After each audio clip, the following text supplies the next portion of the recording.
पूरी दुनिया ने देखा कि किस तरीके से भारतीय जनता पार्टी को मेयर का चुनाव जीतने के लिए अनिल मसीह ने ऑन रिकॉर्ड, और जो व्यक्ति ऑन रिकॉर्ड जाकर संवैधानिक पद पर बैठकर ऑन रिकॉर्ड जाकर भारतीय जनता पार्टी के लिए इतनी नीच हरकत कर सकता है, तो आप सोचिए कैमरे के पीछे ये क्या नहीं कर सकते। ये किसी से छुपा नहीं है। इसीलिए आज पूरे देश में जो है चुनाव आयोग जो है संदिग्ध के घेरे में, और संदिग्ध के घेरे में क्यों हो भी क्यों ना, क्योंकि ज्ञानेश्वर जो आपके चुनाव आयोग के जो आयुक्त हैं उनकी एक लंबे एक फेरित है, एक लंबी चौड़ी उनका जो रिकॉर्ड है वो रिकॉर्ड देश के गृह मंत्री के साथ जुड़ा रहा है। तो ऐसे में सवाल खड़े होने सुनिश्चित हैं।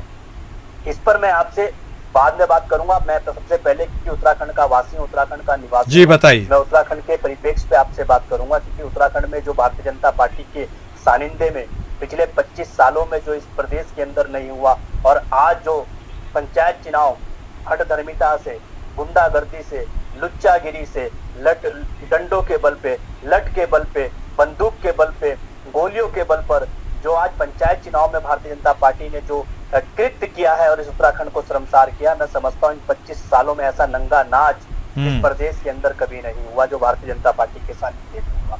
पंचायत चुनाव को लेकर भारतीय जनता पार्टी शुरू से ही कटघरे में खड़ी थी। जैसा कि अभी मेरे मित्र कह रहे थे, बीच की जनता हमको नकार चुकी है। मैं बीच जी से पूछना चाहता हूँ, 320 सीटों में से भारतीय जनता पार्टी को कितनी मिली पंचायत के चुनाव में?